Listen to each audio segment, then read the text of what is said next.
Hello et bienvenue dans Wedding Divan, le podcast dédié aux pros du mariage. Je suis Magali Zarka, formatrice du Wedding Gang, officiante de cérémonie laïque et ancienne wedding planner avec plus de 100 mariages à mon actif. Si tu es entrepreneur dans le milieu du mariage ou que tu souhaites te lancer, ce podcast est fait pour toi. Comment réussir, comment se démarquer et surtout, comment durer dans le mariage? Autant de questions auxquelles nous répondrons ici via des interviews sans tabou de prestataires de mariage ou qui peuvent t'aider à améliorer ton business. On y abordera leur parcours, leurs réussites et leurs erreurs aussi parfois. Je partagerai également avec toi tous mes conseils, astuces et outils pour te donner un accès direct à la réussite dans le Wedding World. Allez, pose-toi dans ton canapé, écoute-nous dans ta voiture ou même en faisant la vaisselle et surtout, abonne-toi pour ne manquer aucun épisode. Hello le gang, j'espère que tu vas bien. Aujourd'hui, je te propose de découvrir l'interview que j'ai menée avec Pascal Delay, vidéaste de renom. Une interview vraiment inspirante qui, j'espère, te plaira autant qu'à moi. Je te laisse écouter. Hello Pascal, je suis ravie de t'accueillir ici. Je te suis depuis tes débuts, finalement, qui étaient en même temps que les miens. On a commencé la même année, en 2012. Ouais, et tu es un des pionniers, finalement, de la vidéo dans le mariage. Donc, je suis vraiment très heureuse de te recevoir aujourd'hui. Eh ben, écoute, c'est un immense plaisir que tu m'accueilles, justement. Et c'est avec grand plaisir que j'ai accepté ton invitation.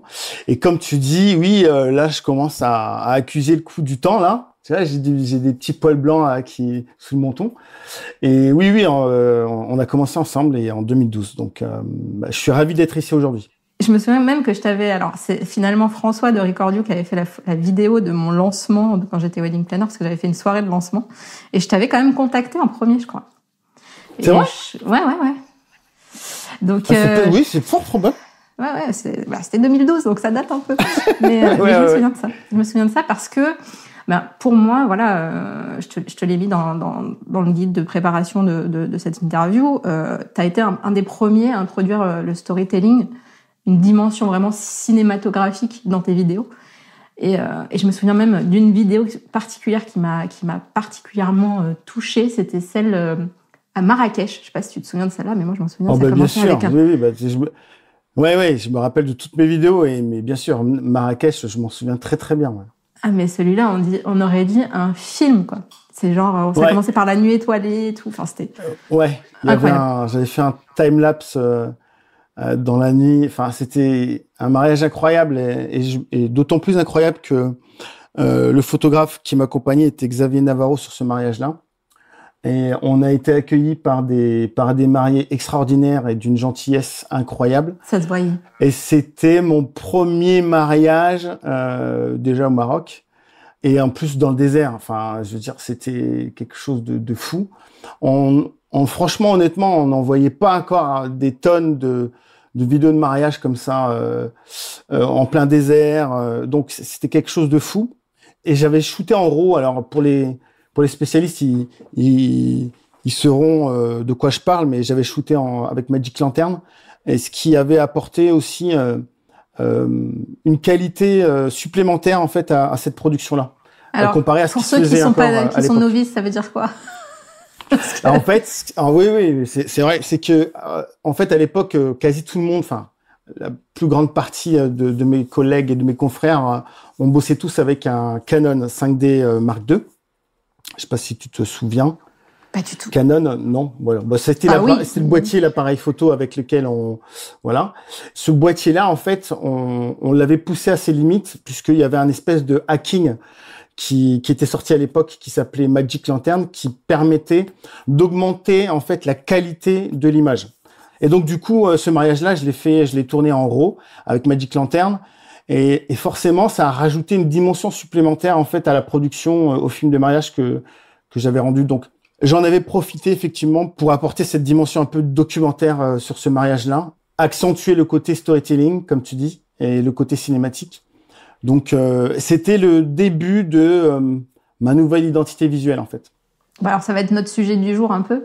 Mais déjà, avant, on va revenir un tout petit peu en arrière. Comment t'es devenu vidéaste et qu'est-ce que tu faisais avant? Parce que je sais même pas. Ouais. En fait, j'ai fait des études de plombier chauffagiste et j'étais en sport-études. Donc plombier chauffagiste, j'ai eu mon CAP BEP que j'ai eu. J'ai commencé à donc je vais te faire ça assez rapidement. J'ai bossé pendant 1 an et demi en tant que plombier dans la Meuse. Ensuite, au bout d'1 an et demi, je suis parti parce que je m'entendais pas très bien avec mon patron et j'ai atterri dans la téléphonie parce que j'étais fan de technologie. Et donc j'achetais avec ma paye, j'achetais des téléphones portables à l'époque. Et j'ai bossé après, j'ai gravi un peu les échelons dans le commerce où j'étais au départ vendeur. Après, je suis passé responsable de boutique. Et après, j'ai navigué un peu dans différentes enseignes.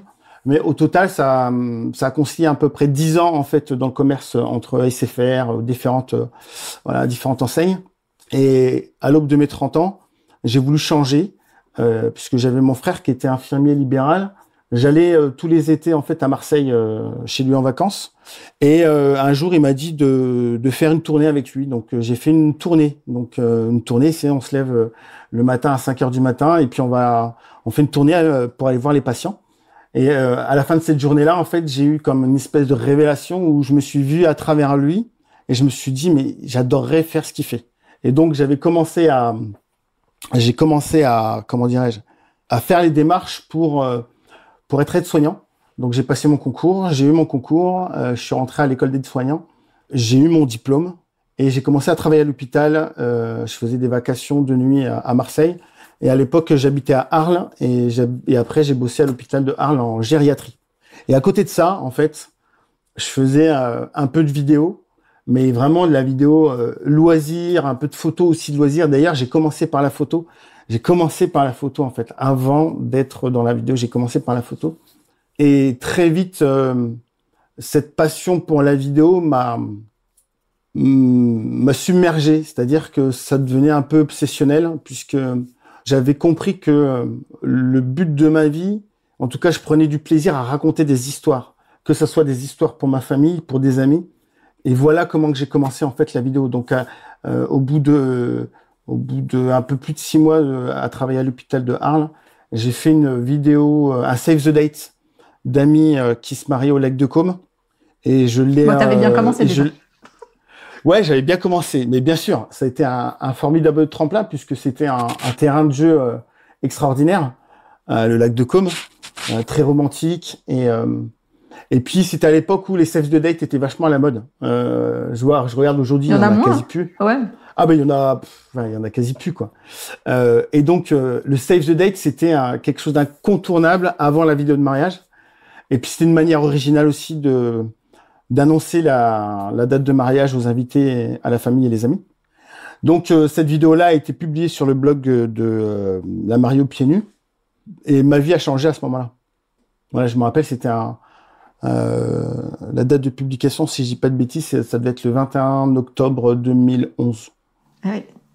Ouais, donc c'était avant 2012 finalement. Tu t'es lancé avant moi finalement. Bah, j'étais pas officiel. Enfin, si, oui. j'avais monté j'étais micro-entrepreneur à ce moment-là, avant que la vidéo sorte.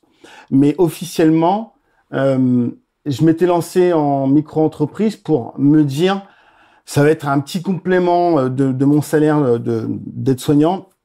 Mais j'avais aucunement vocation à faire que ça dans la vie en fait. J'aimais mon travail et donc pour moi c'était vraiment du truc loisir quoi. Voilà. C'est incroyable ce parcours.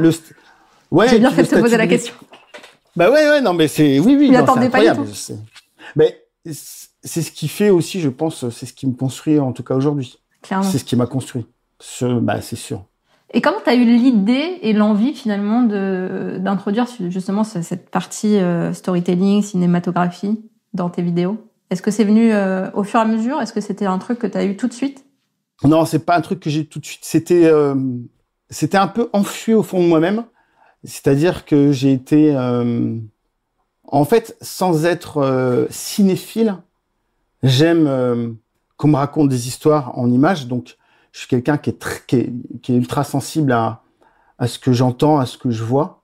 Donc, dans les films qui ont bercé mon enfance, en fait, j'ai été vachement sensible à certains films cultes qui m'ont marqué et qui provoquent des émotions très fortes. Et en fait, dans la vidéo de mariage, on parle réellement d'émotions. Donc, c'est quelque chose de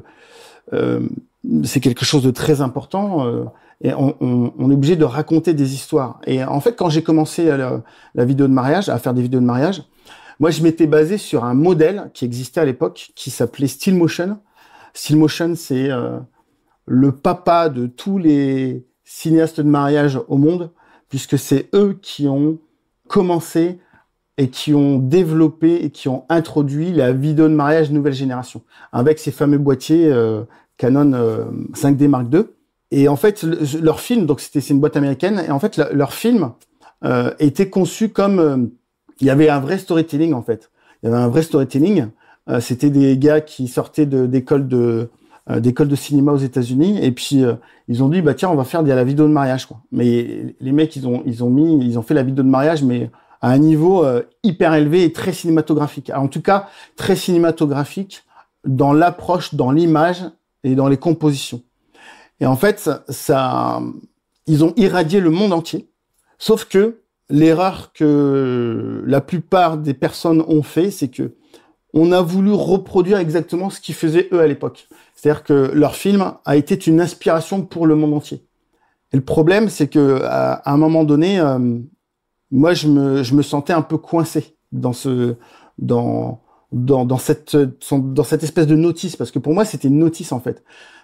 Il fallait regarder ce qu'ils font pour voir ce qui est bien de faire, mais pour l'appliquer directement sans réfléchir. Ouais, et c'est exactement ça. C'est-à-dire qu'à un moment donné, je me suis posé la question, pourquoi je dois faire un travelling sur les chaussures? Non mais, en fait, ça a du sens. Ça a du sens de se poser la question, parce que ça n'a pas de sens de faire un travelling sur des chaussures, tu vois? Et je me suis posé la question, pourquoi je dois accrocher la robe sur un arbre? Voilà, sur un arbre. Mais à quel moment? Pourquoi? Et qui a dit, tu te dois d'avoir ce plan-là? Pourquoi je dois avoir le travelling en avant, dans l'église, par terre, pourquoi? Donc, c'était des choses qu'on faisait machinalement parce qu'on avait vu ce qui se faisait. Et on pensait que c'était ça qu'il fallait faire. Et en fait, pendant, je crois, une saison et demie, j'ai avancé, mais malgré que j'avais quand même... ça faisait partie des plans qui étaient que tu pouvais pas échapper, en fait, quand tu voyais une vidéo de mariage à l'époque. Il fallait ces plans-là. Voilà. Et durant 1 an et demi, mes premiers mariages, je les ai faits, ces plans-là. Quasi tout le monde les faisait, en fait, tu vois. Donc, j'en ai pas honte. Et puis après, c'est dans la manière dont toi, tu vas amener ces plans-là. Dans ta vision aussi. Dans la focale que tu vas choisir, ainsi de suite. Donc, tu vas quand même déjà commencer à te démarquer. Mais ce qui était important, c'est que au bout de à peu près d'1 an et demi, je suis tombé sur une vidéo de mariage et il s'appelle Francisco Montoro. Ah, tu connais pas? Non, je connais pas. C'est un Espagnol et en fait, il m'a ouvert l'esprit sur le fait que en fait, la vidéo de mariage telle qu'on la connaissait à l'époque, il suffit juste d'ouvrir les portes de la créativité et en fait, on se retrouve sur un terrain de créativité infinie. C'est-à-dire qu'on se mettait des barrières et lui, il a cassé ces barrières-là. Et donc, en fait, j'ai eu un déclenchement dans ma tête en me disant, mais en fait, la vidéo de mariage n'a pas de frontières et n'a pas de limites. C'est-à-dire que c'est pas fermé et qu'on peut réaliser tout ce qu'on veut, en fait. Et donc, j'ai ouvert mon esprit à, mais qu'est-ce que toi, Pascal, tu veux réaliser comme film de mariage? Qu'est-ce que tu aimerais faire? C'est-à-dire que là, tu deviens ultra égoïste, en fait. Tu penses plus au marié, mais tu penses qu'à toi. Parce que c'est avant tout de te faire plaisir, en fait. Parce que c'est un métier de passion, c'est un métier de plaisir. Et il faut prendre du plaisir à ce que tu fais et à ce qu'on fait. Donc, à partir de ce moment-là, j'ai ouvert mon esprit à me dire, OK, moi, ce qui me fait kiffer, c'est de partir dans cet univers-là, quoi. C'est d'apporter une touche très cinématographique, très personnelle aussi, en choisissant des musiques que j'adore et qui me font vibrer. Et donc, je vais l'imposer aux gens, quoi. Je vais l'imposer aux mariés. Ouais, mais finalement, c'est ça qu'ils aiment, non? En fait, c'est un pari. Ils viennent pour ça, pour ta patte, pour ce que tu es. Ouais, c'est un pari qui est pris à ce moment-là. C'est-à-dire que je vois à côté de moi des univers bien définis, bien distincts. Et puis moi, par exemple, 2 semaines avant, je suis peut-être sorti en boîte Electro House. Et en fait, il y a une musique qui m'a submergé. Et en fait, cette musique-là, dans ma tête, je vois des images de mariage, quoi. C'est des images de mariage qui se projettent.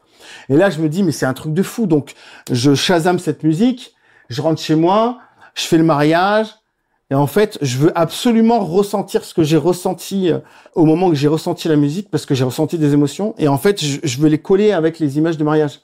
En fait, ça marche à ce moment-là. Et là, je me dis, bah, bingo, en fait, j'ai compris que les émotions et que la musique se transmettait, enfin, que les émotions se transmettaient via la musique, pas uniquement que l'image. Eh oui. Ben ça, c'est un vrai truc, hein. Quand tu regardes une vidéo sans le son, c'est pas du tout le même rendu. Non, mais c'est quelque chose de physiologique, en fait. C'est-à-dire que je pense que, je sais pas, c'est peut-être de la physique quantique, c'est-à-dire que les vibrations provoquent en nous, chez les humains, quelque chose qui vont nous toucher directement dans le cœur, en fait. Donc, il n'y a pas uniquement que l'image, mais l'image, c'est un peu la cerise sur le gâteau, ça rajoute quelque chose. Mais avant tout, la musique, bah, c'est quelque chose qui se ressent à l'intérieur du cœur. Voilà. On pense, mais en fait, les oreilles, c'est juste le tunnel, c'est juste le chemin. Mais après, ça arrive directement dans le cœur, quoi. Ouais, je me souviens d'un shoot que j'ai fait avec Marisa et Ghislain. C'était un shooting sur Noël, et en fait, ils avaient mis une musique qui était hyper importante pour elles dedans. Et donc The Wild Strawberry. Ils me l'ont envoyé. Moi, j'étais dans le métro, donc j'entendais rien. Mais j'ai voulu regarder quand même la vidéo. Et je leur ai dit que c'était super. Mais ils m'ont dit, mais la musique, elle était bien et tout. Je suis, j'ai pas entendu. Ils m'ont dit, quoi? Mais il fallait pas regarder dans le métro. En plus, c'est marrant que tu me parles d'eux, puisque je les vois très prochainement. Ok. Ouais, la semaine prochaine. Ils viennent, je leur fais une formation. Donc, ils vont venir à la maison pendant 2 jours, et on va pouvoir justement échanger sur beaucoup de sujets. Donc voilà. Donc c'est marrant que tu me parles d'eux. Donc voilà. On s'est rencontrés pour cette vidéo, et en fait, ça leur a donné envie que je fasse leur cérémonie. Donc c'est mes chouchous. Tu vois. Ouais. C'est des gens extraordinaires, et je suis assez fier de leur parcours. Là, on sort un peu du truc, mais je suis assez fier de leur parcours, parce que je les ai découverts sur les réseaux sociaux en premier lieu. J'ai vu quelques vidéos, et puis je les ai rencontrés en vrai au Kick-Ass, voilà. Et ils en parlent d'ailleurs. C'est là que t'as écouté. Ils en parlent dans leur interview de toi. Ah, peut-être, oui, peut-être, exact. Et en fait, ça a été tu sais, t'as des espèces de visions comme ça qui voient le talent, parce que le talent t'éclate aux yeux, en fait. Donc tu dis, attendez les gars, mais vous êtes là, quoi. Voilà, vous êtes là. Donc c'est bien continuer et tout, mais sachez déjà que vous êtes là. Donc voilà, donc c'est super. Donc je suis très content pour eux. Voilà. Ils ont un vrai style unique, et ça c'est clair. On va revenir justement au style unique, mais dans tout ce que tu as dit, j'ai retenu aussi que tu avais des films cultes qui t'avaient inspiré. Est-ce que tu peux nous donner des titres comme ça qui te reviennent en tête? Ouais, j'ai notamment un film qui s'appelle L'Histoire sans fin. C'est typiquement, là je peux t'en parler parce que j'arrive à ressentir exactement les mêmes émotions que lorsque j'ai vu ce film-là pour la première fois, et j'ai encore les frissons qui me traversent le corps. Et c'est typiquement le genre de film où à la fin tu restes, tu viens de te prendre une claque cinématographique, tu viens de vivre des émotions intenses, et tu restes, et en plus à la fin, une fois que le film est fini, t'as une musique qui te maintient perché, en fait. En fait, le film t'a perché, et t'as la musique de fin qui fait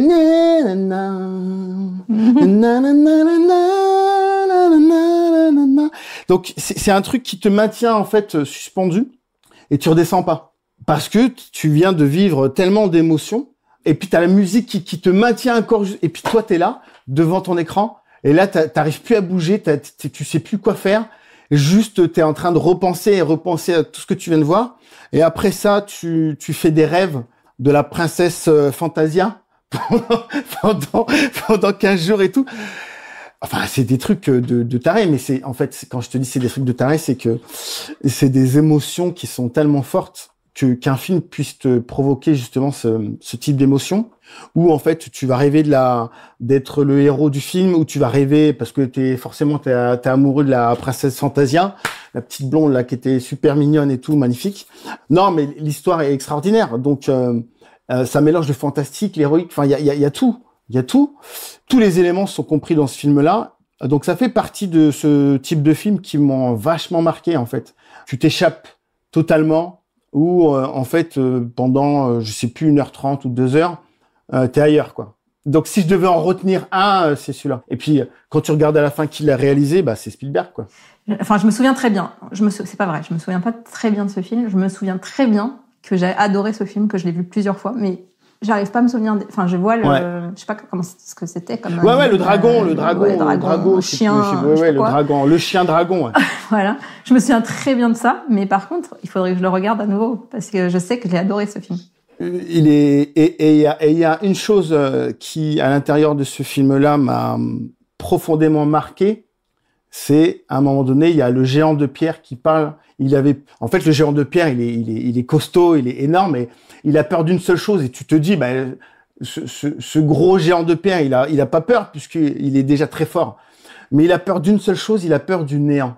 Ce film-là a réussi à retranscrire en images le néant. Et j'ai trouvé ça fou, fascinant, mais horrifiant. Enfin, j'étais effrayé en même temps, mais donc c'est un sentiment de fascination et de peur en fait, tu vois. Et j'ai mis un mot, je pouvais mettre une image sur ce que pouvait représenter le néant. Et c'était dans le film et je trouvais ça extraordinaire. Bon, dites-nous sur Insta si vous l'avez vu ce film et si vous l'avez pas vu, allez le voir parce qu'a priori, enfin moi je me souviens que c'était génial, mais je me souviens plus. L'Histoire sans fin, c'est un classique, c'est très culte et c'est pour toute la génération des personnes nées en 1980. Voilà, je pense que tout le monde connaît ce film-là. Les Goonies, tout ça, toute la clique, voilà, c'est. Mais on n'est plus si nombreux. Ouais, I know. Eh oui, je sais. Maintenant, il y a 90, il y a 2000, il y a 2010. Ce qui est assez intéressant, c'est que j'ai ma fille de 15 ans qui me dit, papa, j'aurais aimé vivre j'aurais aimé naître en même temps. J'aurais préféré être né en même temps que toi, ouais. C'est-à-dire, genre, elle veut être ma pote, quoi. Voilà. Parce que, et puis, pour revivre tout ce on a vécu dans notre enfance, c'est-à-dire dans les années 80, comparé à la jeunesse d'aujourd'hui qui voilà. Bon, c'est un autre sujet, mais c'est assez marrant qu'elle soit nostalgique des années 80, quoi. Clairement. 80, 90, voilà. Okay. Donc, c'est assez marrant, ouais. Et donc revenons au sujet dont on parle depuis le début, mais on n'a pas encore été en profondeur dessus. C'est quoi les stratégies que tu as adoptées toi pour développer et maintenir ce style unique que tu as créé finalement? Alors la stratégie, elle a été au départ pas une stratégie. Pas une stratégie, c'est-à-dire que c'était pas quelque chose de calculé. Par contre, ça a été quelque chose de volontaire et de volonté. C'est-à-dire que je voulais absolument montrer aux gens ce que je voulais réellement montrer. C'est-à-dire que je ne voulais pas avoir de pression à me dire tu dois forcément filmer telle chose, ou montrer telle chose à l'image. Donc je voulais pouvoir être libre de mes choix artistiques. En fait, ça c'est un premier point. C'est-à-dire que quand tu commences à penser comme ça, tu commences à construire ton identité. Parce que ça veut dire que les gens ne vont pas s'attendre à ce qui va se passer à l'écran. Ils ne savent pas ce qu'ils vont voir. Et ce sera uniquement ta vision. C'est-à-dire uniquement ce que toi, tu as envie de retransmettre. Et donc, ma stratégie, elle est venue par la suite au final, puisque quand j'ai commencé à découvrir un peu mon identité visuelle, tu le fais pendant 1 an, pendant 2 ans. Après, tu te rends compte que il faut que tu puisses, et c'est super parce que tu as trouvé ton style visuel, mais il faut que tu puisses après adapter ton style au marié. Tu comprends? Et c'est là où ça peut commencer à devenir un peu compliqué, où en fait tu traverses des univers où des styles peuvent un peu être à l'encontre de ce que t'aimes ou de ce que tu as envie. C'est-à-dire que tu vas avoir peut-être une clientèle très haut de gamme ou qui va pas forcément peut-être adhérer à ton style, ou l'inverse, tu vois. Peut-être une clientèle un peu moins haut de gamme, mais toi, tu as un style complètement taré et taré très artistique. Et il va falloir en fait faire matcher en fait ces deux mondes-là. Donc ça, c'est compliqué et c'est de là où tu commences à sortir une stratégie et une communication visuelle, tout simplement en refaisant et en étant le plus linéaire possible, mais tout en étant originel. Alors être linéaire, c'est-à-dire avoir une construction de ton film global qui restera toujours la même, avec des marqueurs forts qui vont faire que les gens vont reconnaître que c'est toi qui as fait la vidéo. Donc ces marqueurs-là, alors bien sûr ça commence par ton logo, mais au-delà de ça, ça va être une introduction de vidéo où tu commences avec un écran noir qui se découvre, ainsi de suite, avec des crédits que j'ai instaurés au fur et à mesure, comme des crédits qu'on peut voir au cinéma. Donc c'est tous ces petits marqueurs-là que j'ai intégrés au fur et à mesure pour dire, voilà, mon style, c'est ça. Mon évolution, c'est ça aujourd'hui. Donc, une fois que j'avais compris ça, je me suis dit, c'est simple. Autour de moi commence à émerger pas mal de monde, de tendances en tout cas. Et donc, la stratégie, c'est de ne pas aller vers ces tendances-là, ou ne pas essayer de reproduire les autres tendances qu'on peut voir ailleurs, mais juste de continuer à faire ce qu'on aime et comme on sait le faire en fait. Et ça sert à rien d'aller regarder à droite et à gauche. Et à partir de là, j'ai commencé à arrêter de regarder à droite à gauche. C'est-à-dire, j'ai commencé à arrêter de regarder les autres vidéos de mariage et à me concentrer sur ce que j'allais produire moi. Non, mais ce que tu décris, c'est le parcours de quelqu'un qui débute et qu'après qui prend sa confiance, quoi, je trouve. Ouais, bien sûr. Oui, qui prend sa confiance sur ce qu'il est sûr de ce qui va lui faire plaisir, parce que c'est très égoïste à ce moment-là, en fait. C'est de me dire, je vais dans une direction, j'attends pas que les gens me suivent, en fait. Je le fais pas pour les gens, je le fais pour moi, en fait. Donc, par contre, si je peux inspirer des gens, très bien, tant mieux. Mais je sais qu'à une époque, il y avait beaucoup de vidéos qui étaient inspirées de Pascal Délé, entre guillemets. Hein. C'est ce que je regardais un peu sur les réseaux et tout. Alors, premièrement, ça me faisait plaisir, tant mieux. Mais deuxièmement, je comprenais pas trop ce qui se passait, en fait. Parce que j'étais un peu dans ma bulle. Je m'en suis rendu compte après par la suite, et c'est les gens qui me disaient, ouais, mais attends, Pascal, tu te rends compte de ce que tu fais, c'est génial, c'est super et tout. Donc, du coup, tu nous inspires et tout, ceci, cela. Et là, j'avais compris que j'étais devenu inspirant, mais que j'étais aussi créateur. Et en fait, en tant que créateur, quand je voyais les gens avec un certain talent et tout, essayer peut-être de s'inspirer de mon travail ou de faire un peu comme moi, je me disais, mais t'es sur le mauvais chemin, en fait. Le bon chemin, c'est d'aller chercher au fond de toi-même exactement ce que toi tu aimes. Et là, si tu sais ce que tu aimes, après tu le délivres avec ta personnalité, tu le délivres en vidéo, tu vois. Et on est tous uniques, donc ce sera forcément des vidéos différentes en fait. C'est là donc du coup que tu as compris que tu te distinguais finalement un peu des autres entre guillemets et que t'inspirais là. Donc c'est à ce moment-là. Ouais, exactement. Je me suis dit ok, il y a quelque chose que certaines personnes retrouvent dans mes vidéos qu'ils ne vont pas retrouver ailleurs. Mais c'est uniquement parce que je fais ce que j'aime. Et si je suis inspiré par ce que je peux regarder à droite ou à gauche, je perds mon identité, en fait. Je perds ce pourquoi les gens viennent me voir, en fait. Donc, ma stratégie, elle est de rester moi-même, en fait. Toujours, à n'importe quel moment. Et pour n'importe quel client. Voilà. Et de pas me vendre sur quelque chose que je n'aimerais pas faire ou que je n'aimerais pas être, en fait. Donc, la stratégie, elle est là. Est-ce qu'il y a des opportunités que tu as vécues grâce à ce fait de rester toi-même et de créer une identité personnelle? Des trucs auxquels tu t'attendais pas et on est venu te chercher?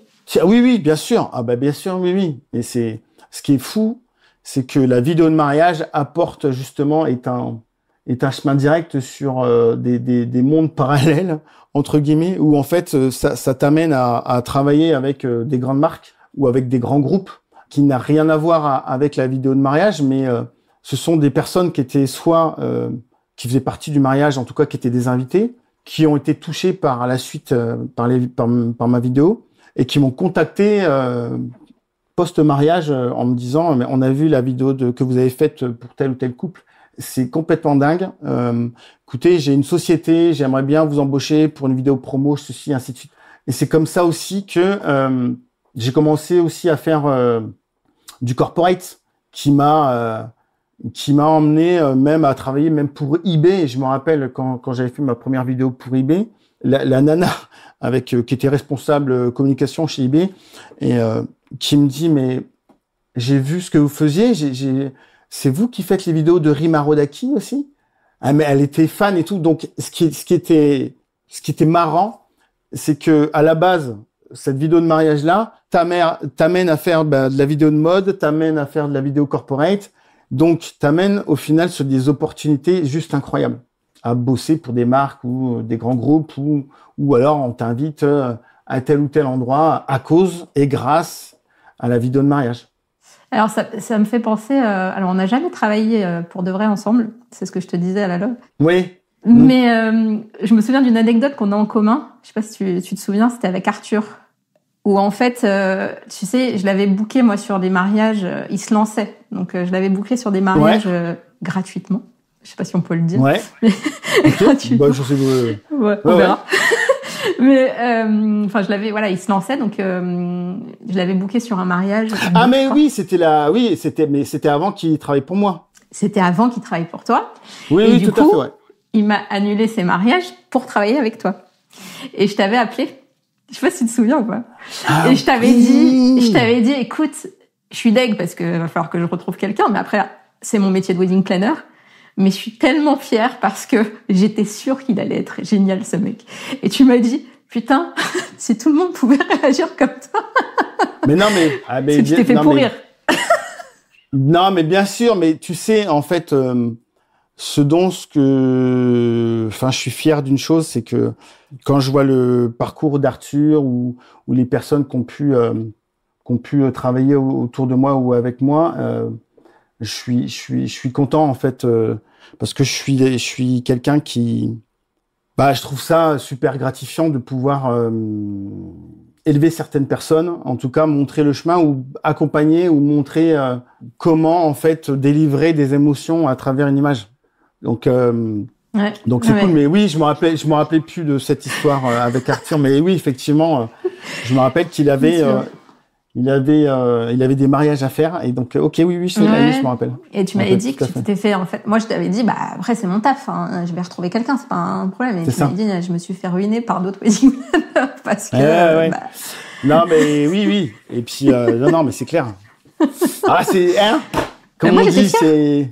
J'étais fière parce que je suis une des premières qui l'a booké finalement et j'ai vu tout de suite, c'est ce que tu disais tout à l'heure, j'ai vu tout de suite que ça allait être une pépite ce mec.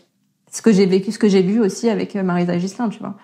C'est un don finalement qu'on a de voir le potentiel quand même, je trouve. Ouais, non mais ça se ressent quand même assez vite chez les gens, quoi, tu vois. Je sais pas si tout le monde a ce don de voir le potentiel chez les gens. Je suis pas sûre. Je pense qu'on a un don quand on a ça. Ce qui est marrant, c'est que tu peux voir le potentiel des gens parce que il y a un truc qui trompe pas, c'est leur travail en fait. Donc tu peux ne pas voir en physique la personne, mais tu as juste à regarder le travail et en fait ça te donne déjà un aperçu de l'image de son âme, de ce que représente cette personne-là. Enfin pour moi c'est ça en fait. Et je l'ai toujours dit d'ailleurs, c'est que mon travail et à mon image, je ne sais pas, mais en tout cas montre-moi tes vidéos, je te dirai qui tu es. En gros, c'est ça, quoi. Après, voilà, je pense à Solène, qui est que tout le monde sait, c'est ma coachée préférée, c'est ma chouchoute. Je devrais pas le dire, mais c'est comme ça. C'est la première, donc ça a toujours un petit. C'est Solène de D'Amour et d'encre. Elle était à la LOB, je sais pas si tu vois. Oui. Et elle, pareil. Enfin, elle m'avait rien montré, tu vois. Elle m'a juste contacté une première fois en me disant que elle trouvait que j'étais inspirante justement. Et en fait, j'ai tout de suite senti que cette fille était talentueuse, quoi. Je sais pas comment, je peux pas expliquer. Et pourtant, elle a pas fait de vidéo. À l'époque, elle avait pas fait de vidéo. Non, mais tu sais, c'est de l'ultra sensibilité. Et puis moi, je l'ai ressenti chez certaines personnes. Peut-être après d'autres ont lâché en cours de route parce que c'est très dur comme métier. Faut pas croire. Hein. C'est bien beau tout ça, les paillettes, tout ça, machin et tout, mais c'est pas évident. C'est pas un parcours facile, quoi. Justement, c'est une très bonne transition. Ce que j'allais te demander, c'était quoi tes plus grandes difficultés en fait dans ce métier, surtout pour le fait de te démarquer peut-être. Mais voilà, et comment tu les as surmontées? La plus grande difficulté, ça a été de savoir dire non. C'est l'une des plus grosses difficultés de ma vie, c'est de savoir dire non parce que c'est une souffrance de dire non et de dire toujours oui. Mais c'est une souffrance de dire oui aussi. Oui, voilà. Mais c'est aussi une délivrance. Mais c'est aussi quelquefois une délivrance de dire non. Et aujourd'hui, je sais dire non. Voilà. Que je ne savais pas faire avant. Voilà. C'est important. En fait, c'est super important. Je te dis ça parce que ça fait partie effectivement des grosses difficultés de quand tu es un passionné comme moi, parce que j'ai pas fait d'école de ciné, en fait, j'ai pas été formé pour être vidéaste de mariage ou pour être réalisateur ou pour être chef d'entreprise qui doit gérer une boîte de production et ainsi de suite. C'est juste ma passion qui m'a construit et qui m'a animé, et aussi mon entourage, bien sûr. J'ai été très bien entouré, ma famille, mes amis. La grosse difficulté, déjà de savoir dire non. Et puis ensuite, il faut quand même avoir une âme de communicant, d'aimer les gens et aussi d'être chef d'entreprise. Enfin, il faut pas se leurrer, quoi. Je veux dire, la passion, c'est très bien. Et si tu peux en vivre, c'est encore mieux.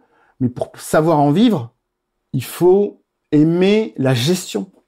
La gestion aussi bien de ses sentiments que la gestion administrative et financière. Sauf que moi, la gestion administrative, ça me gave. Enfin, je veux dire, et je pense que comme tous les créatifs. Poser la question, bah voilà, c'est exactement ça. Je veux dire, c'est relou. J'ai envie de me concentrer sur ce que j'aime faire, pas sur le bilan que je dois faire moi dans 5 minutes là. Ouais, enfin, tu vois. Non, mais voilà, par exemple, tu vois. Enfin, je m'en fous de tout ça. Moi, je veux juste me concentrer à être créatif, en fait. Donc, je veux avoir le plus de temps possible pour explorer des nouveaux univers et pour évoluer dans ce que je fais. Tu fais combien de mariages aujourd'hui, par an? J'en fais à peu près 4-5. Voilà. 4-5 mariages. Alors, ça dépend des saisons, parce que des fois, suivant le corpo, après, je peux peut-être en avoir un peu plus, mais généralement, maintenant, 4, 5, 6, ouais, c'est très bien pour moi. J'en veux pas forcément plus, en fait. Et combien de corpos? Bah, de corpos, ça se compte pas en nombre, mais c'est plutôt des contrats que j'ai avec des clients. Donc, c'est des groupes, ça peut être comme Maison du Monde, comme en ce moment, bah, je suis avec Lagardère, j'ai Rima Rodaki sur la mode. Donc, tout ça, ce sont des trucs un peu récurrents. Première et fidèle cliente chez toi, du coup? Ah bah ouais, non mais Rim, voilà, c'est pareil, ça c'est une histoire d'amour professionnel, tu vois, et d'amitié aussi. Et donc voilà, donc le corpo, en fait, j'arrive à l'étaler tout le long de l'année, plus avec quelques projets personnels, et donc voilà, c'est ça c'est ce qui me fait vivre en fait aujourd'hui. Ok. Comment parviens-tu à équilibrer l'innovation et la cohérence de ton identité perso? La première chose, c'est que chaque lieu, chaque client est unique, ce qui te permet dans tous les cas d'innover. Ce sera une autre vidéo, ce sera encore différent.